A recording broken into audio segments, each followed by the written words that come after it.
চায় বিরোধী দলের লোকেরা, কথা বলেন, একদম বাস্তব কথা বলছি।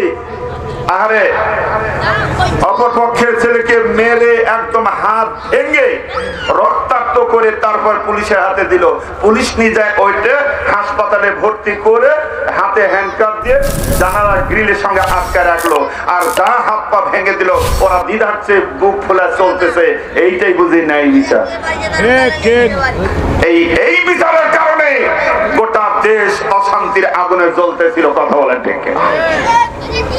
আর হয়ে যান নাই, ন্যায় বিচার না থাকার কারণে অবস্থাটা কি এক এক করে আমি আপনাদের সামনে একটু তুলে ধরতে চাই রে সোনা। আজকে দেখেন, আমি যদি একটু ঘর থেকে শুরু করে দেই, একটু ঘরের মধ্যে ঢুকতে চাই, একটু লক্ষ্য করে দেখেন ঘরের ভিতরে অনেক ঘর আছে, একটা স্বামী দুইটা বউ আছে। স্বামী একটা বউ দুটা আছে। চাপাই নবগঞ্জ আছে না? আচ্ছা আছে। মানে দুই বউওয়ালা স্বামী। বলেন তো এই দুই বউওয়ালা স্বামী যে সংসার, মানে যে ঘরে দুই বউ আছে, এই সংসারে কি শান্তি না অশান্তি? অশান্তি। কেন আপনারা সহজে বলেন, আপনার কি দুই বউ আছে নাকি? দেখে দেখে বোঝা যায়, তাই না? দেখে বোঝা যায় যে কিরকম ওই বাড়িতে কি শান্তি।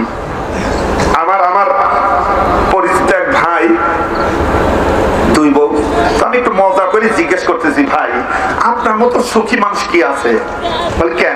কেন আমার দুইটা ভাবি, এক ভাবি আপনাকে খাবার ব্যবস্থা করে দিবে সবসময়, আরেক ভাবি আপনার গা কাটিয়ে দেবে, আপনার সেবা যত্ন।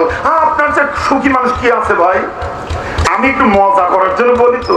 বেচার চোখ মেরে দিয়ে বলছে, এই কথা বলো না ভাই, এই কথা বলো না, এই দুনিয়া এখন আমার জন্য দোজক দোজক।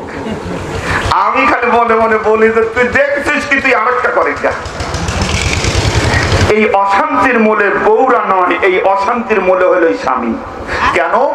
ওই স্বামীটা